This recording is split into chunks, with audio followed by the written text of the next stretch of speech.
Can you let us know where you're joining from in the chat? You guys can start chatting, saying hey, letting us know where you're coming in from.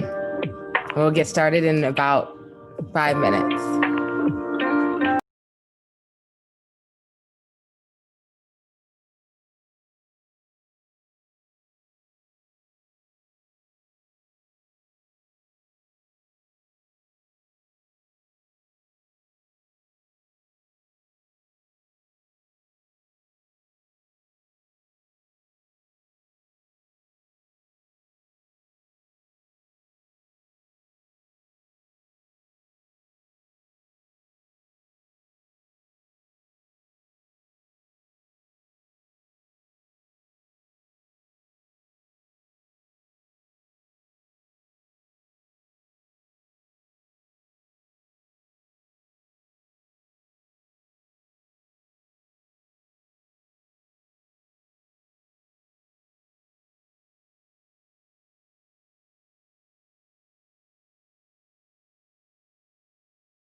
Do you want to kick us off?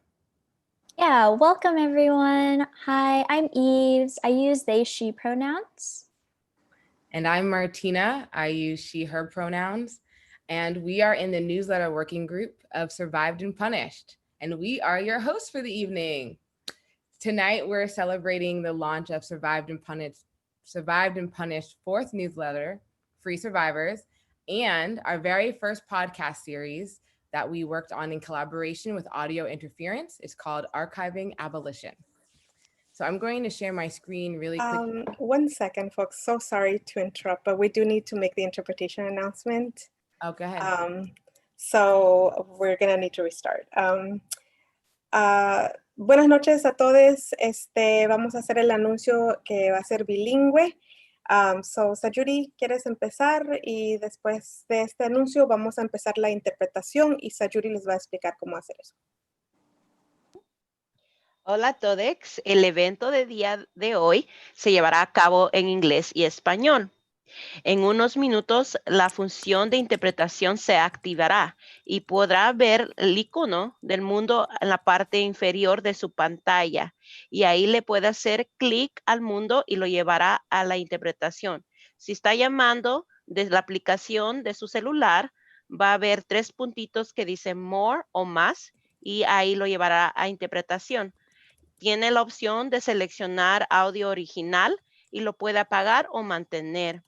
Por favor, todos los panelistas tengan en mente que estén hablando despacio y si hay necesidad, le mandaremos un mensaje al facilitador para que hable más lento. Y por favor, evitemos acrónimos porque no se puede interpretar directamente.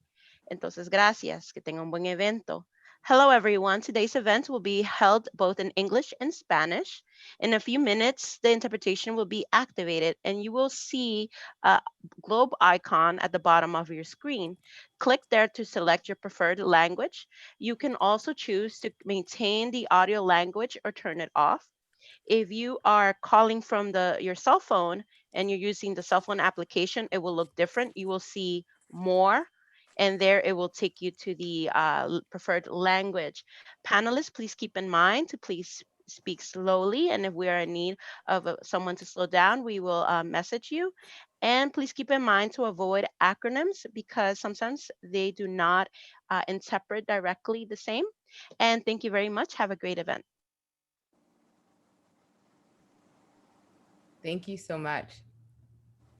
Okay, so we're going to get started again. And I'm Martina. My co-host tonight is Eves. And we are in the newsletter working group of Survived and Punished. And we're your hosts for the evening. And tonight we're really excited to celebrate the launch of Survived and Punished fourth newsletter, Free Survivors, as well as our very first podcast series, which we produced in collaboration with Audio Interference, which is called Archiving Abolition. So I'm going to share my screen really quickly so you all can see what we have planned for the evening. Awesome. So this is what you can expect this evening. First, we're going to start off with a grounding statement from Tracy, and then Zoe and Celia will give us introductions into Survived and Punished and Interference Archive. Then Josh and Celia will also talk about the newsletter and the collaboration between the two organizations. Rosa and Red will lead us on a discussion on newsletter archives, and we'll also get to hear clips from the podcast series. And then Steph and Nicole will read some excerpts from the newsletter. Maureen will give us our call to action, and Lay will lead us in a Q&A before Eves and I close out for the evening. So that's what you can look forward to. So before we finally get started, just a few housekeeping notes. This event will be recorded, and to access American Sign Language interpretation, pin the videos of Hilda and Stephanie, who have ASL interpreter included in their name. To access the Spanish interpretation, as mentioned before, click on interpretation, select the Spanish channel, and mute the original audio. Live transcription is available through Otter, and to access the transcription, click the live indicator in the upper left-hand corner of the Zoom meeting, select View Stream, and the transcript will open in a browser window. window. If you would like help navigating these features, please contact Kelly, whose number will be shared in the chat. We invite folks into the conversation and we'll be monitoring the chat, and we invite you to share thoughts, comments, and questions there all throughout the night. Great. And questions will be answered during the Q&A segment. So you feel free to ask them throughout the evening, but that's when you'll get a chance to have those questions answered. And finally, we will provide trigger warnings throughout the event, and we will put a message in the chat to let you know when you may turn your sound back on. And now we will begin with our SMP comrade, Stacy, who will read tonight's grounding statement. Hi, welcome everyone to the virtual launch of issue number 4 of Free Survivors, an inside and outside newsletter project from Survived and Punished New York.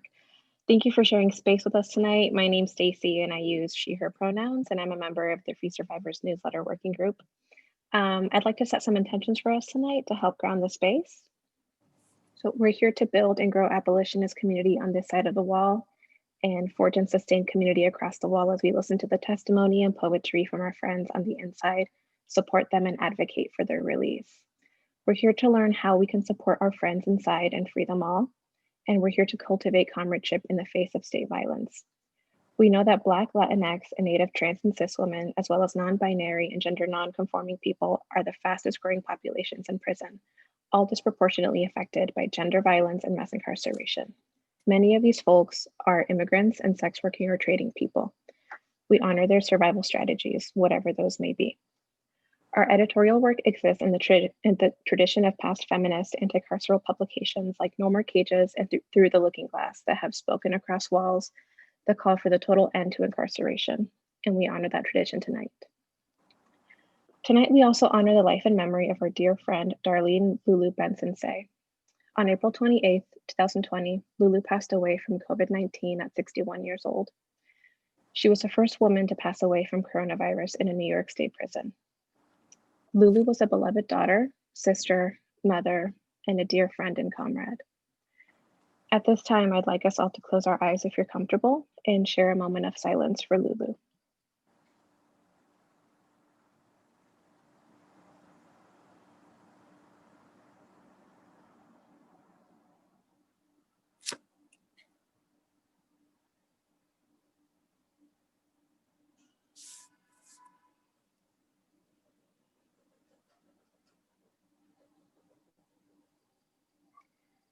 May we continue this work in her honor.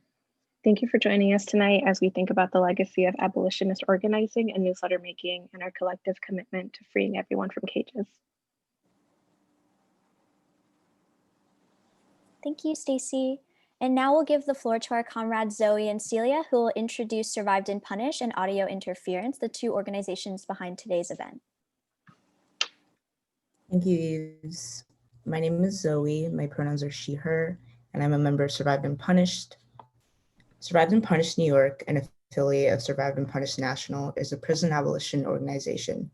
We believe that prisons, detention centers, all forms of law enforcement, and prosecution are rooted in systems of violence, including racial, anti-trans, queer, sexual, and domestic violence. We exist to end the criminalization of survivors of domestic and sexual violence and to free all of those locked up in prisons, jails, immigration detention centers, psychiatric facilities, and in their own homes. We also focus on criminalized survivors in New York City and state, but know that our struggles here are connected to those around the country and beyond.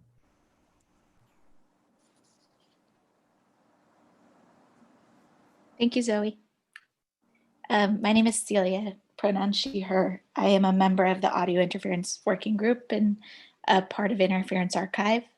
Interference Archive is a volunteer-run OpenStax archive of social movement material. And our work is rooted in the belief that our shared history should be held in common and accessible to all.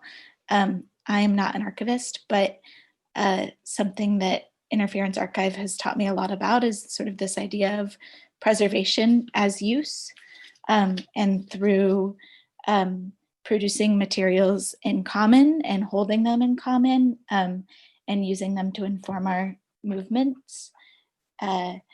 We sort of preserve histories that otherwise are often set aside by other institutions. So thank you for coming tonight.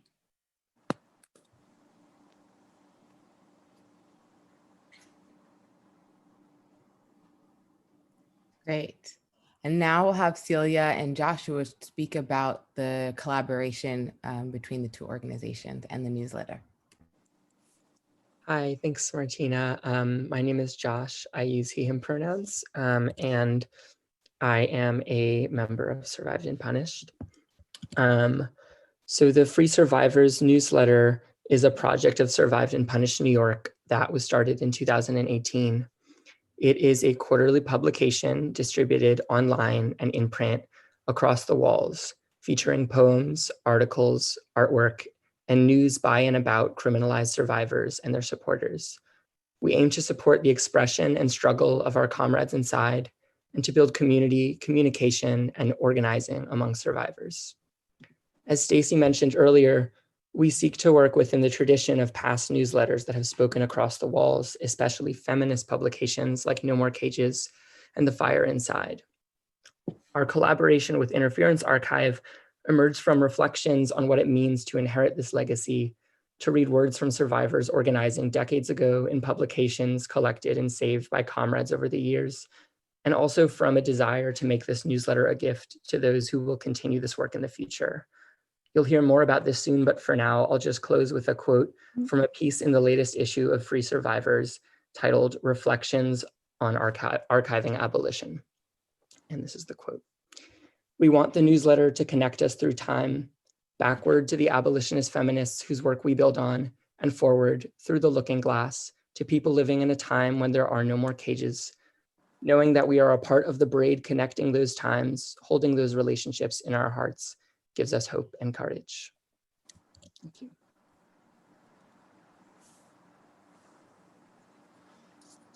Thank you, Josh. So just building a little bit on that, I'm going to speak a little bit about the partnership through audio interference. So audio interference is a project of the audio working group at the Interference Archive. We produce a podcast together and are planning a series on access, and have been thinking about what access means in different contexts. And so the etymology of access comes from Latin, ad, meaning to or towards, and sedere, meaning go and move. So then like to move towards. And abolition is in a lot of ways the work of political imagination. So thinking about the looking glass that Josh mentioned of drawing on past newsletters, abolitionist newsletters of the past, to think towards a future of no prisons. And so we at Audio Interference have been really grateful to be working with the newsletter working group, and grateful to have the opportunity to hear from voices on the inside about what they imagine they would like to see our world moving towards.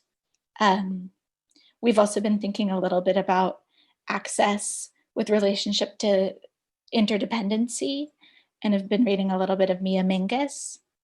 And Mia Mingus writes about her physical disability and how her physical disability makes it so that her access to spaces are dependent upon the relationships that she has. And we want to be thinking about that and want to orient our work in the audio working group, and I think also in the Interference Archive at large, towards thinking through our interdependencies and building relationships. And so it's also been pretty amazing to think about how to document the relationships that like create the foundation of inside-outside organizing. And we feel very lucky and excited to be working with you all and to be sharing these episodes tonight.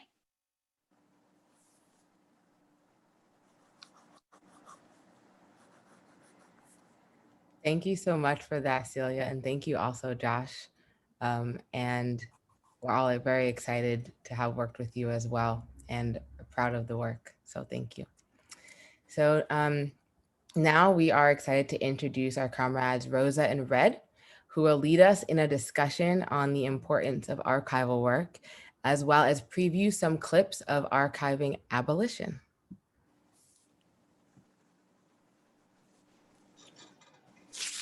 Hey y'all, welcome this evening. Rosa, do you want to introduce yourself first? Sure. Hi everybody. My name's Rosa. I use either she or they. And I've been part of the working group within Survive and Punish New York that produces the Free Survivors newsletter since Survive and Punish New York started, which is a couple years ago now. And it's super exciting to be getting to be part of presenting both our latest newsletter issue and also this wonderful collaboration with Interference Archive, which is one of my favorite places in New York. Thanks. Yeah, I, like Rosa, am thrilled to be here with y'all tonight in these truly wild and trying times. It's really wonderful to share space with all y'all and to have this creative outlet to think about the objects we can make to forge comradeships. So thanks for spending your evening with us tonight. My name's Red. I use they, them pronouns. And also, like Rosa, I've been a part of the newsletter working group since there was one. So really excited to still be here and to still be doing this work with y'all. As an entry point to our conversation on documenting and archiving our work and making an organizing art object like a newsletter, we wanted to invite y'all to look over the editorial note that's inside each of our issues in your own time. And that note really speaks to our collective vision and guiding principles for creating the newsletter Free Survivors. I'm going to drop that in the chat for y'all. So here's a link where you can access on our website current and past issues. And you can support our newsletter through this mechanism as well by clicking through here. But we really wanted to invite folks to spend time reading through those words about our intentions and aspirations for the newsletter. I don't think it can be overstated that writing and corresponding with and visiting and working alongside incarcerated people is necessary and crucial work for militant abolitionists to engage in. And we wanted to use this shared conversation moment to more focus on the organizing aspects and potentials for an inside-outside newsletter. And so those aspects of the newsletter happen in a lot of different ways, which is a lot of what that editorial note talks about. So what we're going to use this bit of time for today is to touch lightly on both the legacy and impact of inside-outside newsletters, including the ones that have already been mentioned that are our inspiration, both the feminist newsletters of the past, like No More Cages, like Through the Looking Glass, and also ones that are currently active, like The Fire Inside in California, and the ones that Sylvia Rivera Law Project and the No New Jails organizing crew here in New York have put out. We'll also talk a little bit about different modes of organizing and how the newsletter work across the walls connects into them. And then the importance of preserving our radical memories, meaning the specific ones that we have, those of us in the work right now, whether folks doing the work outside or folks doing the work from inside the walls. And as we do all of that, we're going to share a few clips from the Archiving Abolition series as a taste of the wonders that are in them. So we're going to start with Will Willis. discussing a little bit of the history of abolitionist newsletters.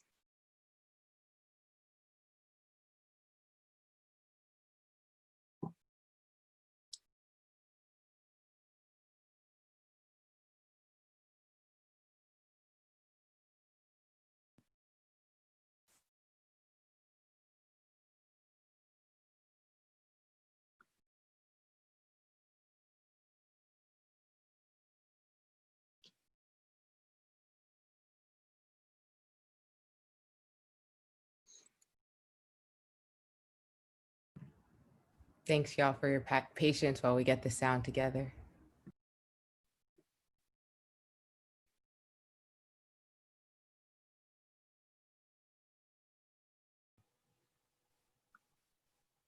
None of the work we're doing is necessarily novel. It's not something that we have to come up with from scratch. There are strong traditions there of abolitionist print culture, and so these newsletters that I mentioned offered folks on the inside an avenue to resist this condition of state-enforced isolation. It's a matter of circulating information and fostering relationships that challenge the isolation.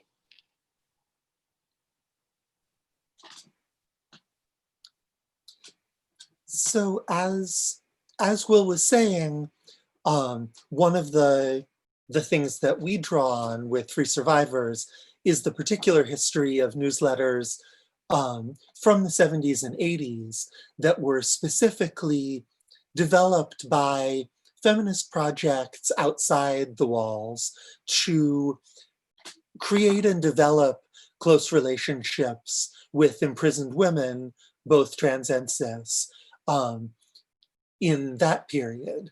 And those newsletters really created the model that we work in, and also a lot of the models of inside-outside organizing that that have been available and been used ever since, by bridging the gaps between survivors inside, survivors outside, and advocates and allies. So today, there are groups like the California Coalition of Women Prisoners, who put out The Fire Inside. There's Critical Resistance, and then here in New York, No New Jail, Sylvia Rivera Law Project, who carry on these traditions of inside-outside newsletters. And the difference in what we've been doing at Survive and Punish New York is not a difference in the style of the organizing, but that we're specifically focusing on criminalized survivors, both in the voices inside and outside, who we're specifically trying to uplift and specifically trying to build connections among. And that's an outgrowth of Survive and Punished's organizing focus as part of the broad abolitionist movement, but as the piece that specifically focuses on survivors of gendered violence and how criminalization is applied as we build a movement across prison walls.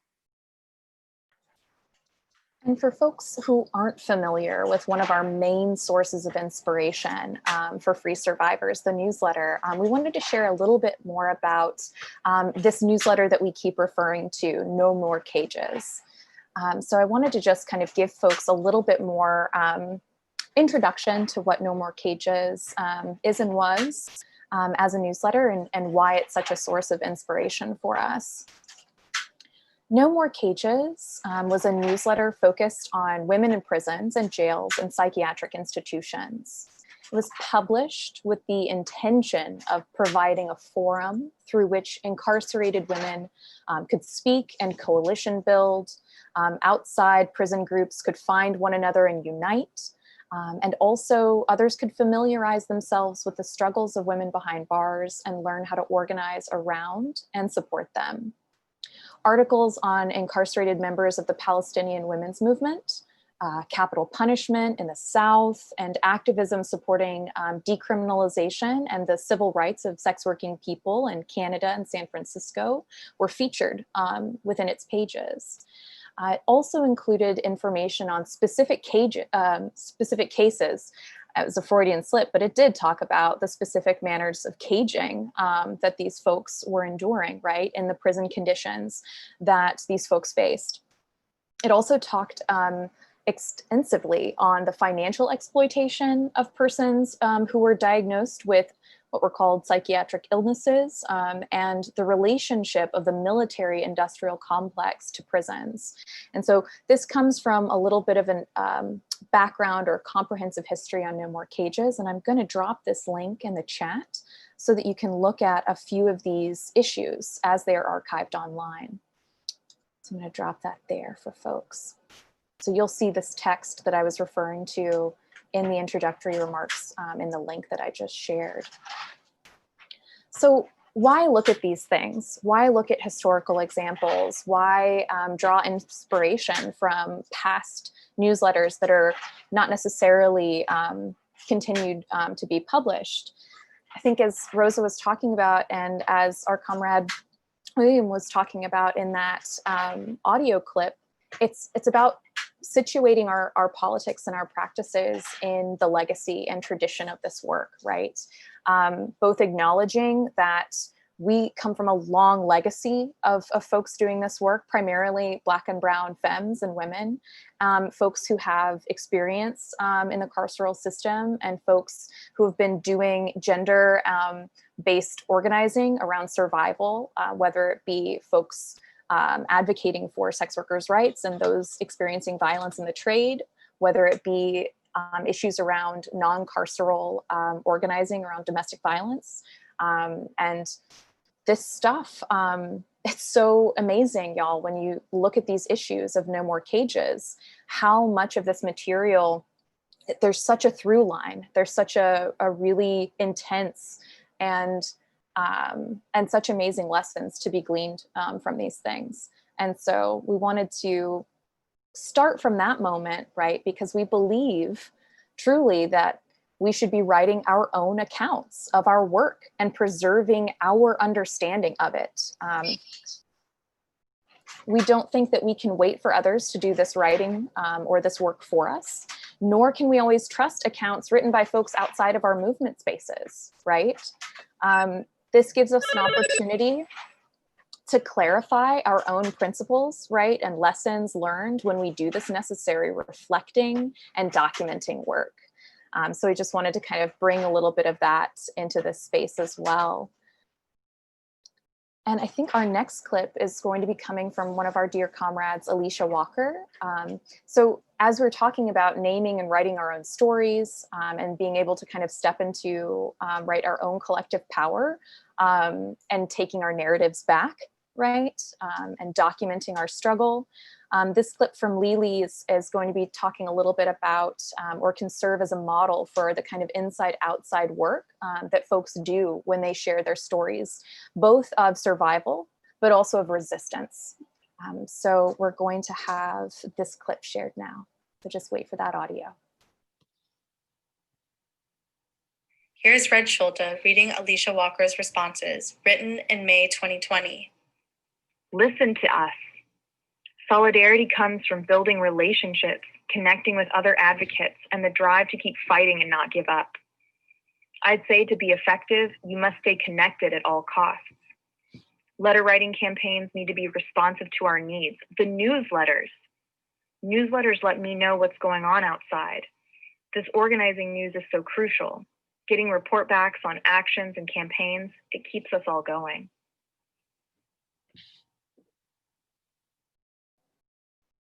So those were Alicia's words that I was reading as she was talking about what kind of communication methods and what roles the newsletter plays in her own inside organizing. So as we move into thinking then about intervening in the archive, right? What does that mean? As we talk about documenting our radical memory and thinking about Alicia's words and the kind of importance that she places on the newsletter, right? For us, we always want to be thinking toward future organizers and comrades as we make resources in the now, right? So we always want to have that mind toward who will be using these things, who will be drawing upon these things, just as we are ourselves drawing upon through the Looking Glass, No More Cages, The Fire Inside, etc. And so I just wanted to share the example of Emily Thuma, who wrote All Our Trials. At the launch event for her book, Emily was talking about, doing this research, tracking down the comrades who put together these brilliant organizing documents. It was incredibly difficult because it was so hard to have accounts of people's names and organizations all the time, because everything was just so shared in common, which is both beautiful and frustrating when you can't find connections to folks and give credit right where credit is due when people are making things like these art and organizing objects. So we want to be accountable to the movement's memory as well, in naming that we're doing this work.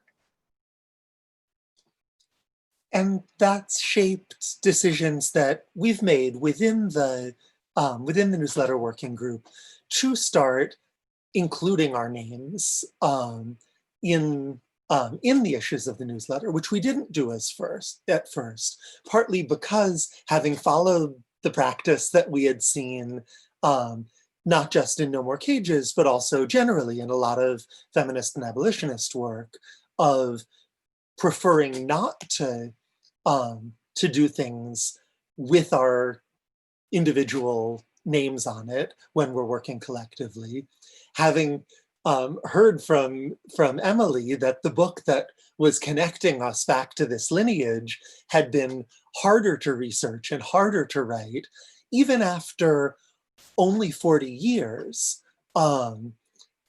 Because of that practice, we decided that we needed to stop doing that and not be making our future comrades' lives difficult.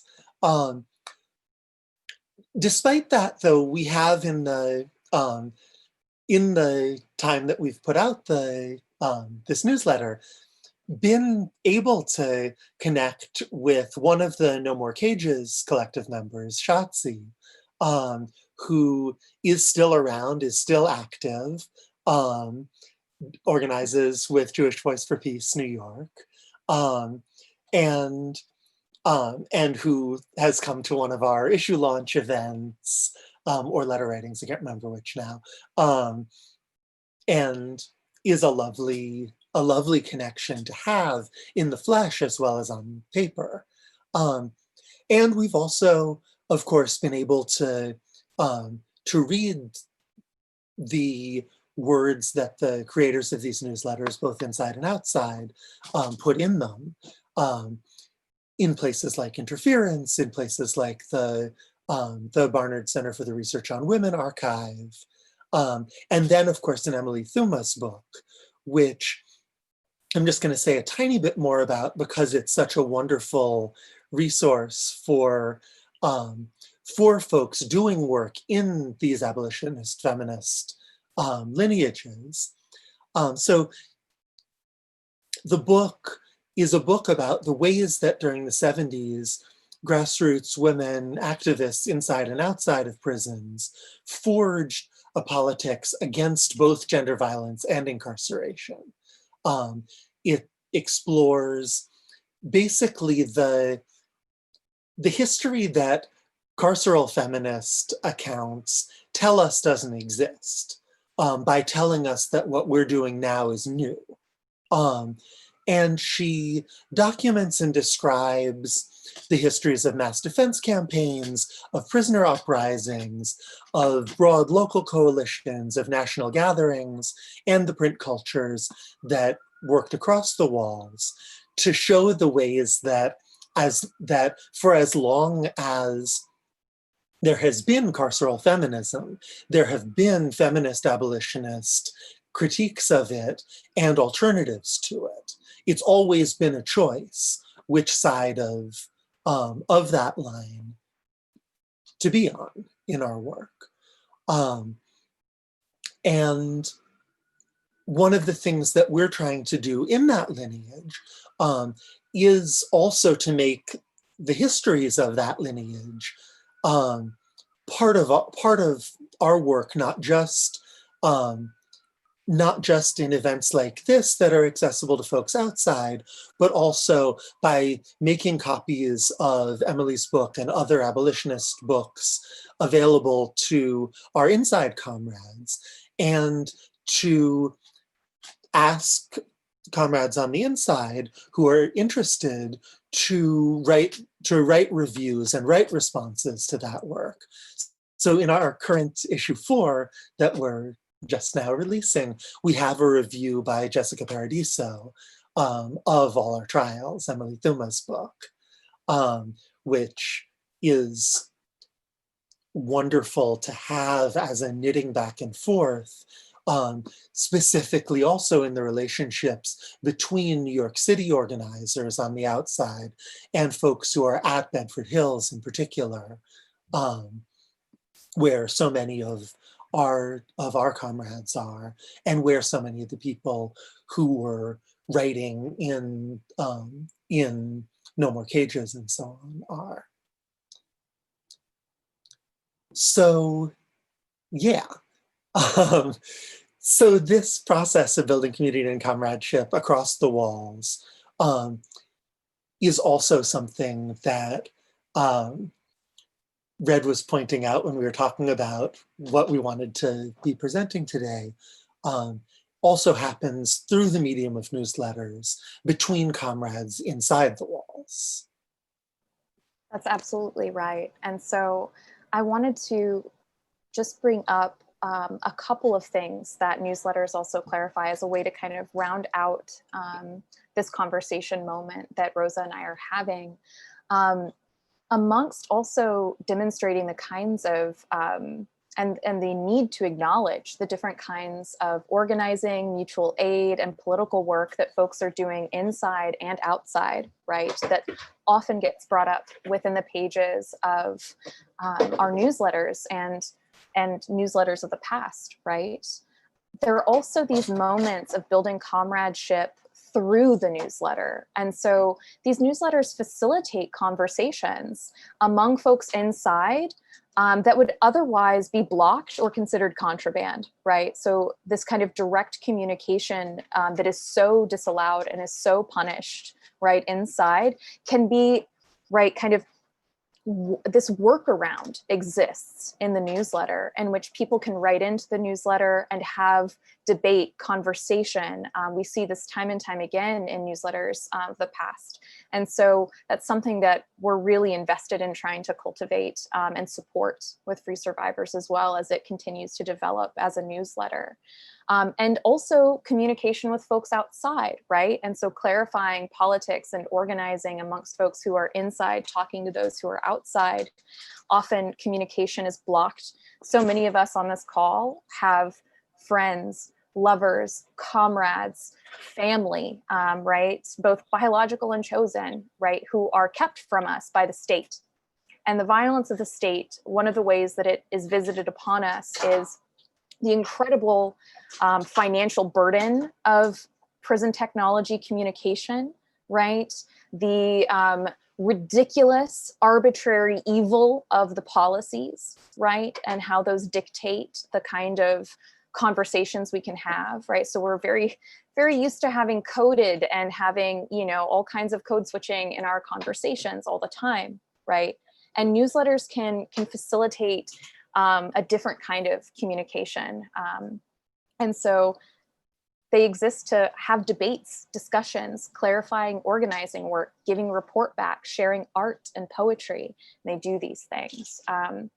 I wanted to invite Rosa to talk a little bit about some of the debates, though, because this is such an interesting moment to talk about the through line of looking to the archive, looking to these past issues like No More Cages, and seeing the potential for the politics in the now. Sure. So two of the debates that were, well, one thing that was an active debate in the pages of No More Cages, the issues that we were looking at as working group, was about the question of administrative segregation versus general population presence for folks who had a history of harming children or other very vulnerable people. And there's, in No More Cages, there's an incredibly thoughtful and complicated discussion among folks inside, working through their feelings about organizing alongside someone who they were inside with, who had done something particularly awful, and what it would mean in either direction to either go along with prison policy of segregation for that person, of increasing their isolation, increasing the level of violence put on them, versus advocating for that person to stay in the general population, which also could put that person's own safety at risk. And seeing that the subtlety, the complexity of that conversation, and the space that it was able to happen in, that it couldn't have happened in any other forum because of the denial of communication between people held in different cages and the difficulties of communication among people inside, not to mention across one wall, was incredibly inspiring, and also incredible to see folks wrestling with these questions that are very much still live and present in our work, and go really directly to a lot of the different aspects of abolitionist politics and what it is to think about ways of transforming harm and ways of addressing harm that don't triangulate through a punishment system. And what does it mean to even try to hold that question from the inside of that punishment system? So that's one inspiration and one example of the power of the communication across two walls that newsletters have done and that we hope Free Survivors can do. And then another, which is a very different kind of thing, is just the ways that No More Cages in particular, just because it's the example that I and we have read the most of, contains the fullness of organizing spaces, of movements, of different political flavors that at different times look like they're in total harmony and look like they're in total opposition. And what it does to look back over 30, 40 years to see the very different landscape that happens from a project that's committed to having a lot of different flavors of its movements present.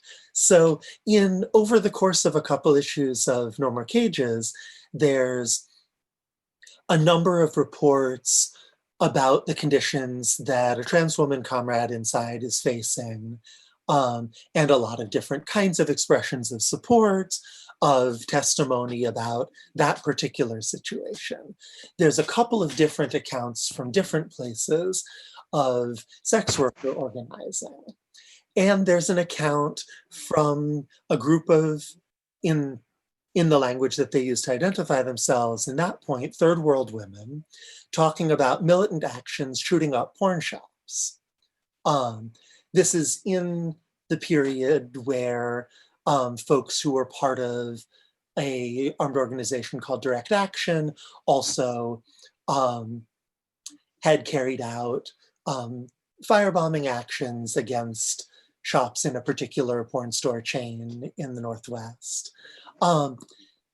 We would now, after the sex wars of the late 80s into the 90s, think of actions targeting even the most corporate of porn businesses as decidedly at odds and in opposition to sex worker organizing or trans feminist organizing.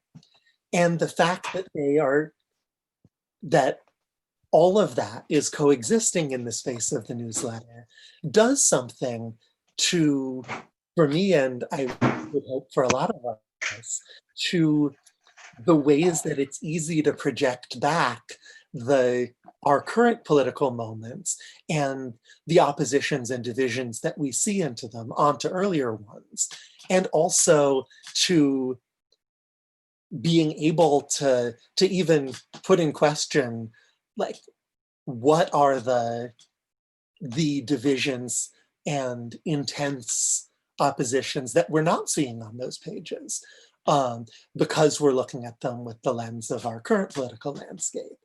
And that, to me, is a huge part of what it means for us to be giving our understandings of the work we're doing and making space for ourselves and our comrades on both sides of so many walls to be presenting our understandings of the work we're doing, of where we sit, of the landscapes that we're organizing in, which I really hope that Free Survivors can continue to be a space that does, and that the Archiving Abolition series then has now gotten to expand through a whole nother medium by putting even more of people's either literal voices or voices on paper then translated into sound. I think that's such a beautiful segue and transition moment into the next clip, our final clip that we're going to be sharing at this point in our event this evening, which features Jessica Paradiso and Annette Farrell, who are answering the question that was posed to them for these interviews: what would you like to see our world moving towards? So if we think back to what Celia was introducing to us earlier this evening, this question of moving towards, right? And so we can play this next clip, these next clips now of Jessica and Annette's. Where I would like to see the world after all of this virus is where I would like to see it after all other viruses: crime, poverty, domestic violence, and hurt, is to be more considerate, to not take even the littlest thing for granted because you don't know if tomorrow is guaranteed. I would love to see the world moving towards equality, positivity, peace, and embracing the reason why history was made to set an example. What prevents these movements from occurring is sexism, racism, prejudice, ignorance, and selfishness against each other, because we refuse to put our thoughts together and make positive change and less negative judgment. Focus by building one another and helping one grow instead of looking down on others to make it seem as if you are bigger. Thank you.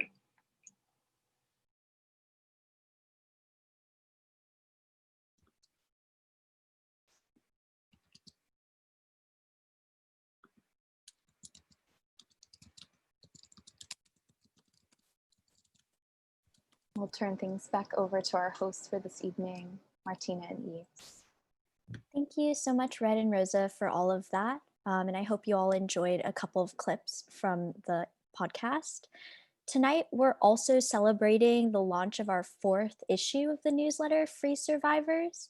Inside, you'll find many moving poems from our comrades who are also criminalized survivors, original movement art.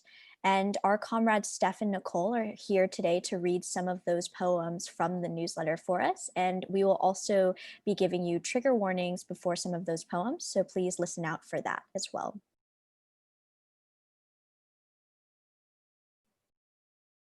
Hey everybody, I'm Steph, she, they pronouns. I'm a newer member of Survived and Punished New York. Very happy to be in community with y'all. So for these next couple of poems, I do want to say that there's a trigger warning for violence. So if you want to take a couple of seconds to mute or lower your volume, I will signal when I'm done. Thanks so much. First poem is Don't Want to Lose by Annette Farrell. Trees lose leaves, but when summer come, they'll win. I've lost hope, and it seems to never end, no matter the season, but I don't want to lose my children. That forces humanity to be lost. I don't want to lose, but we live to die. Cops are killing youth. Pull over, they shoot. Pow. No time served.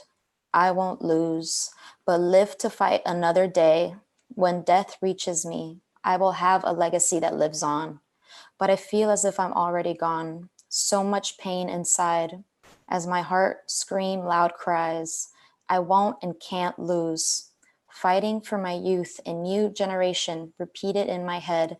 Till the day God decide it's time to take me away, I won't lose. What I Need by Reverend Joy Powell is the next one. This is an excerpt.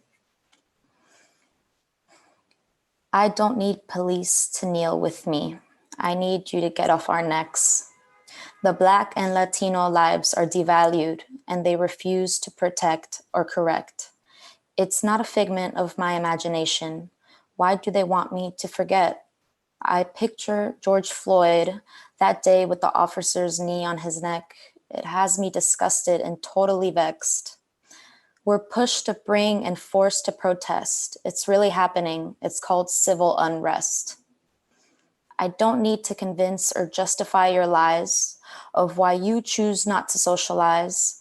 If it doesn't apply, then let it fly. I need you to know that I will rise, rise, rise.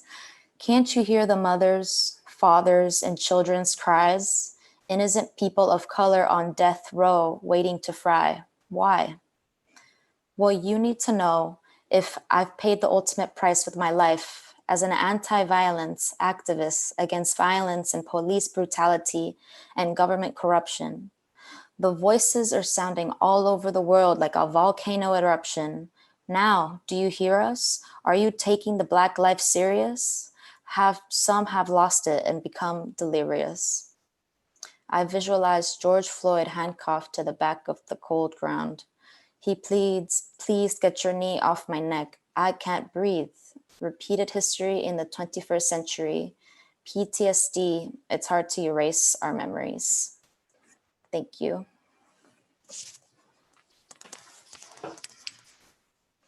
Hi all, I'm Nicole. I use she, her pronouns. I'm a member of the newsletter working group.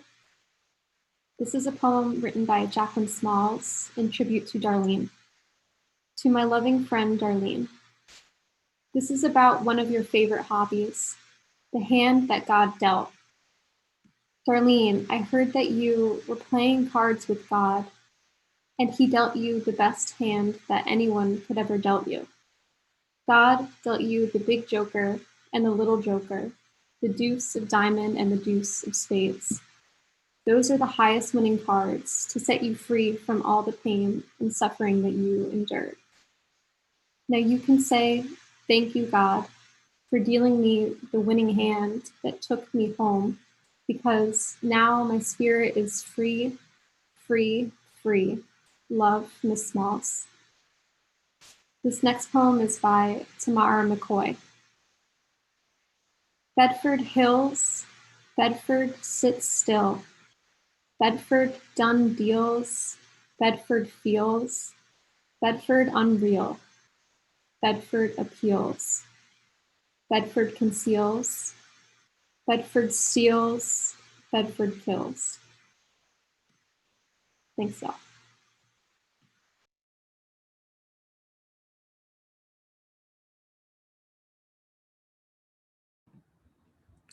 Thank you, Steph and Nicole. We have a number of ongoing campaigns and upcoming events and opportunities for folks to get involved. So we have our comrade Maureen here to share them with you.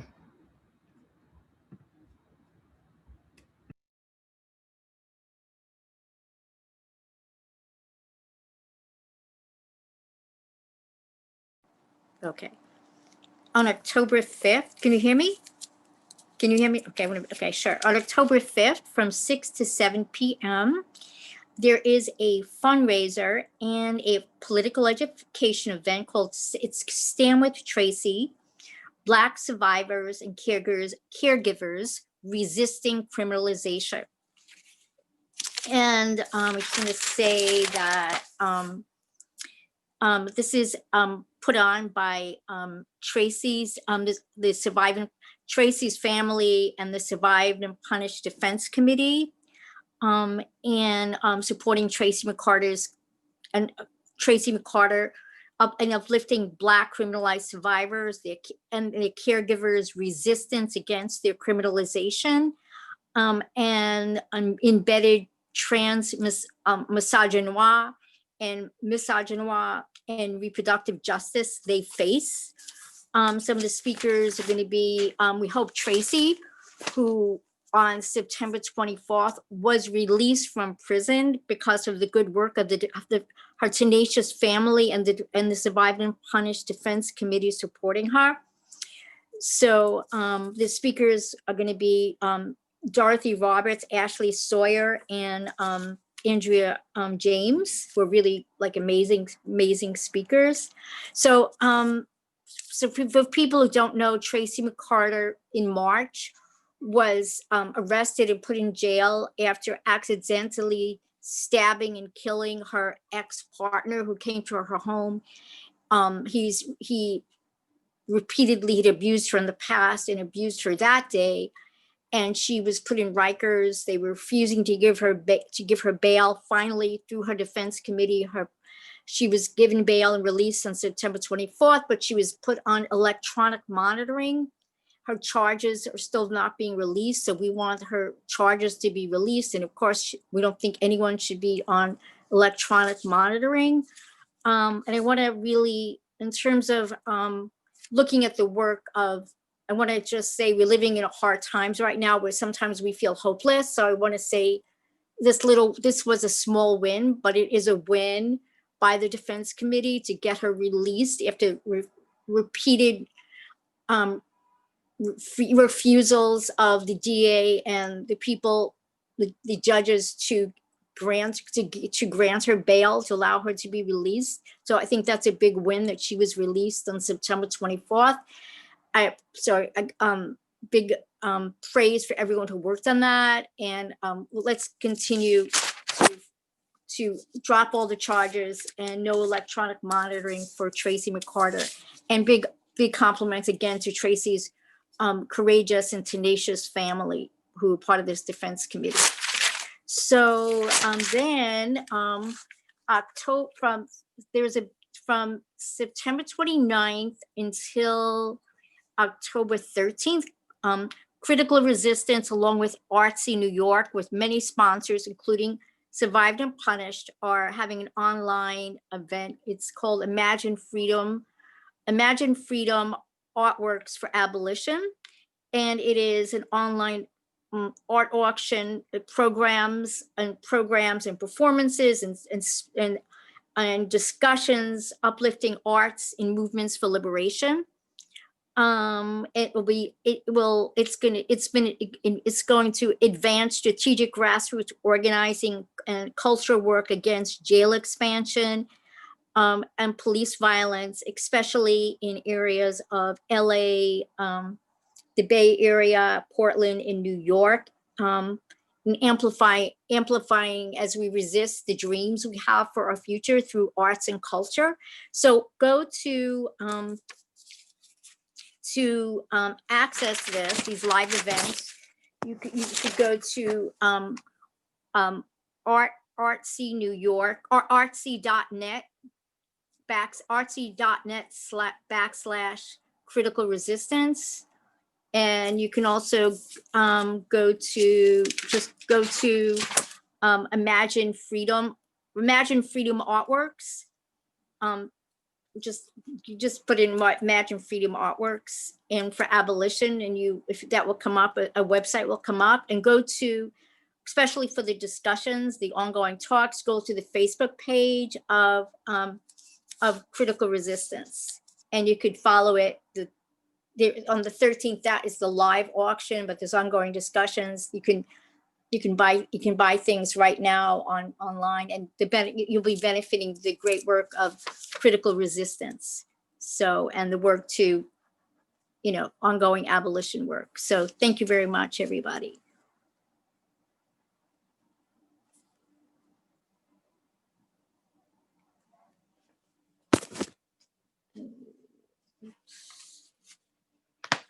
Thank you so much, Maureen.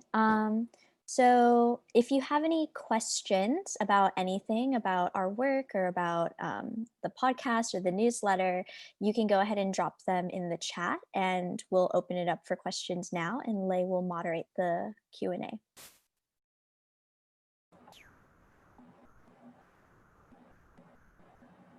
Hello.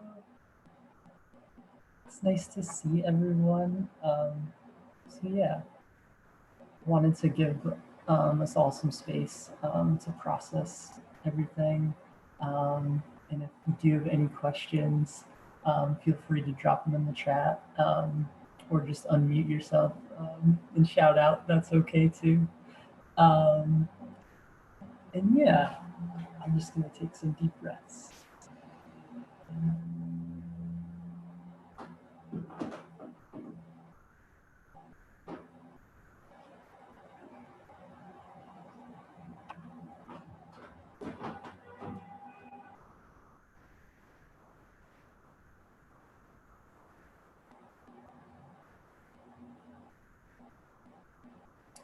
So yeah, for the podcast link, you can find it. Thank yous.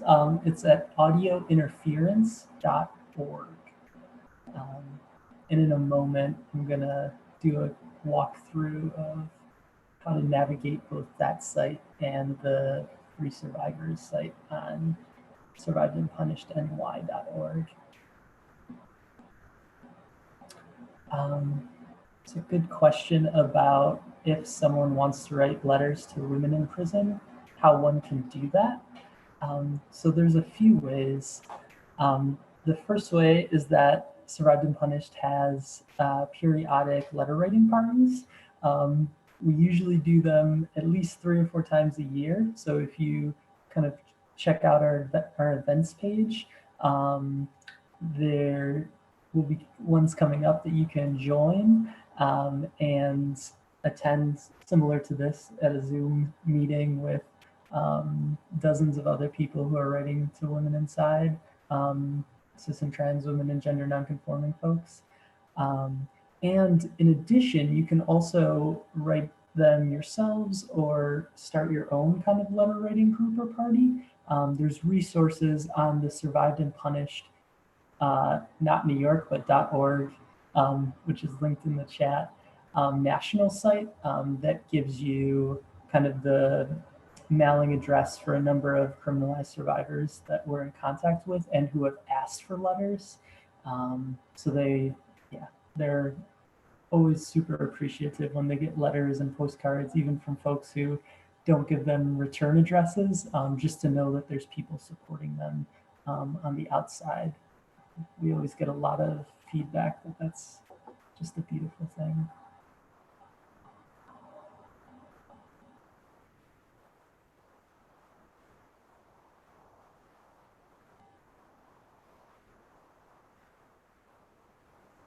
Oh, could I just say something quickly about the Stand With Tracy event on October 5th? There is a RSVP, an Eventbrite. I didn't put it there, but if you go to our Twitter page, I'm sure we'll eventually I'm not sure we tweeted it yet, but you could fill out the Eventbrite for the Stand With Tracy event on October 5th.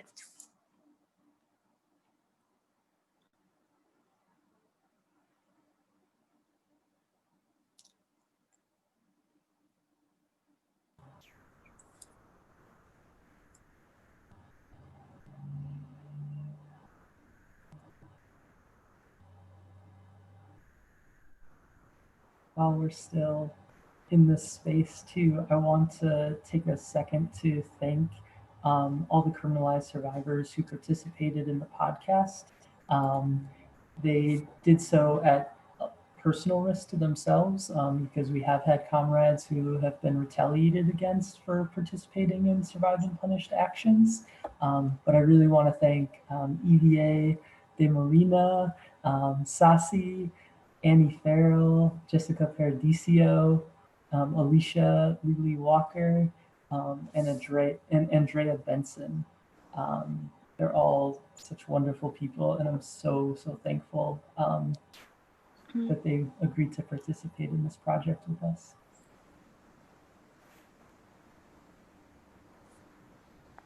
Thanks, Lei. So Lei, before we sign off, can you show us how to access the newsletter on this Survived and Punished website and how to listen to Archiving Abolition? Yes, thank you. Let me try to share my screen. Bear with me.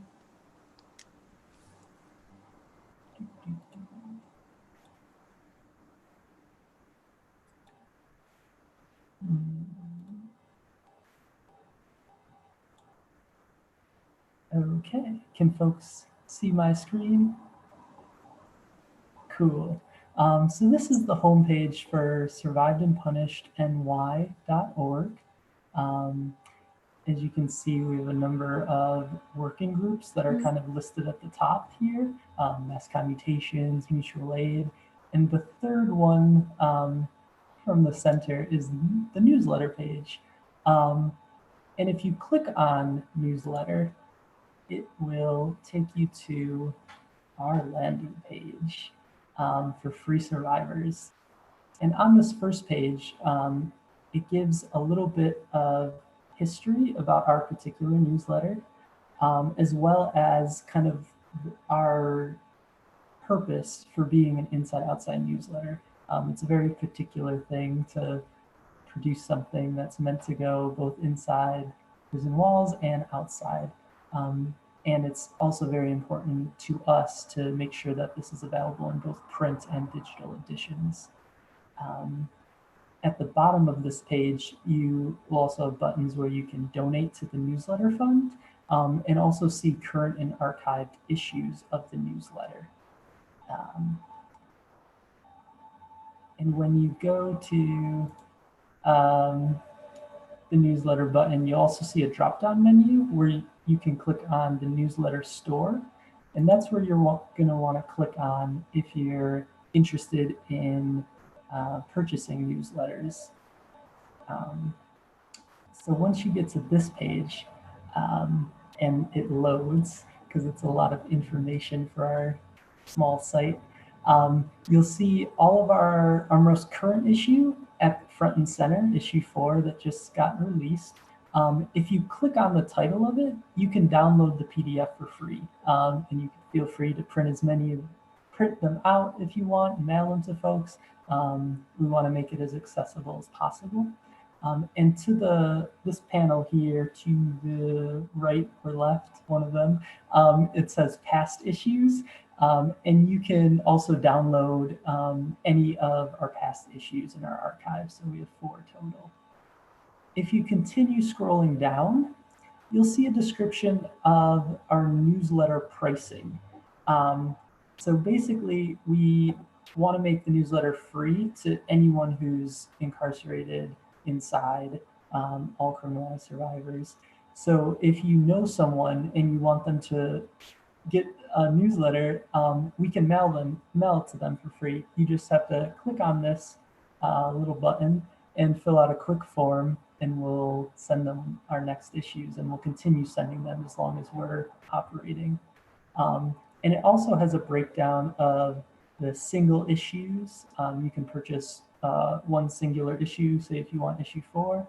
And you can also sign up for a yearly subscription, either as an individual, which is $20, or as an institution. If you have a little more funds, you can sign up for one for $50 a year. And all of that money goes into helping to keep us running and printing the issues and sending them inside for free. And if you continue scrolling, you kind of get a better picture of where you sign up for those. And it just asks for basically name, address, email. And then when you click buy now, it'll take you to PayPal so that you can purchase them. So that is how you would get a copy of Free Survivors. And for the podcast, you're going to go, let's see if I can find this little tab.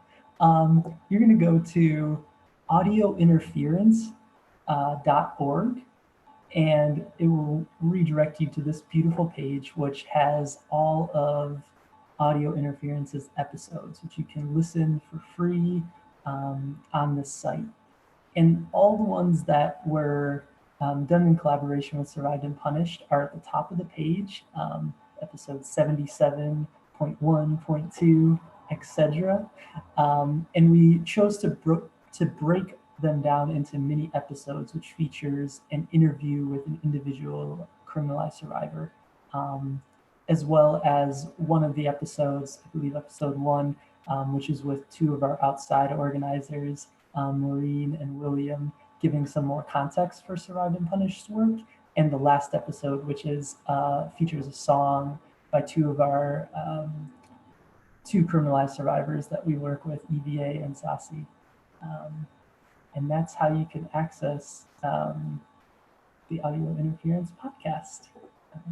Yeah, thank you. I'll hand it back over to you, Martina. Thanks, Lay. You can also listen to Archiving Abolition podcast series on Apple Podcasts, Stitcher, and SoundCloud by searching Audio Interference. Thank you, everyone, for being here with us and spending your evening with us, honoring the memories of our loved ones and also honoring our comrades who are still inside and fighting. Please try and come to our other events if you can. If you want to get involved in letter writing, we have an upcoming letter writing event that we spoke about. And also the Resisting Criminalization and Black Caregivers event for Stand With Tracy is also an ongoing fundraiser for Tracy's defense campaign and along with other criminalized survivors. So when you go onto the Eventbrite, there is an option to buy a ticket or to donate money. And if you're able to do that, we are extremely thankful for that. And also, don't forget, follow SNP on Twitter at Survive Punish New York on Twitter. And once again, thank you so much for spending your evening with us during these very rough times. We are really thankful to share space with everyone here and to be able to share this podcast and our newsletter with everyone. Yes, thank you, everyone. And really quickly wanted to shout out the Interference Archive Twitter as well, Interference ARC. Make sure to follow both works. Thank you.